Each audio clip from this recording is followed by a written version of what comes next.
네, 그밖에 밤사이 들어온 소식, 미국 중앙은행이 시장의 예상대로 기준금리를 동결을 했습니다. 앞서 지난 10월까지 세 차례 금리를 내리고 추가 인하는 없을 것이라는 입장 그대로였습니다. 보도국 연결해서 알아보겠습니다.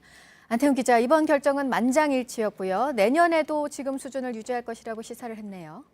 네, 그렇습니다. 현행 기준금리 1.50에서 1.75%입니다. 이것을 유지하기로 했다라고 미 연방준비제도가 밝힌 것입니다. 미국과 중국 간 무역 분쟁 등 세계 경제에 대한 불확실성이 있지만 상대적으로 양호한 미국의 경제 상황을 고려한 것으로 보입니다. 연방준비제도는 성명에서 노동시장 여건이 괜찮고 경제 활동은 적정한 비율로 증가하고 있다고 평가했습니다. 내년에도 금리 동결 분위기는 이어질 것으로 예상했고요.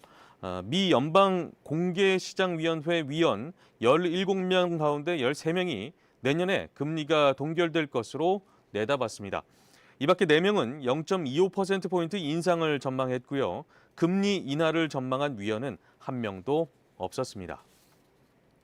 네, 홍콩 시위에서 시민들이 가장 강력하게 반발한 부분이 있습니다. 경찰의 강경 진압이죠. 그래서 홍콩 정부가 이 사안을 조사하기 위해서 감시 기구를 하나 만들었는데 여기에 속해 있던 외국인 전문가 전원이 참여를 하지 않겠다고 그랬다고요? 어떤 이유입니까? 네, 그렇습니다. 홍콩 언론들이 일제히 보도한 내용인데요. 홍콩 경찰 감시기구인 경찰 민원처리위원회가 위촉을 해서 지난 9월부터 활동하던 외국인 전문가 패널 5명이 어제 성명을 발표한 것입니다. 그러면서 자문 활동을 중단한다라고 발표를 했습니다.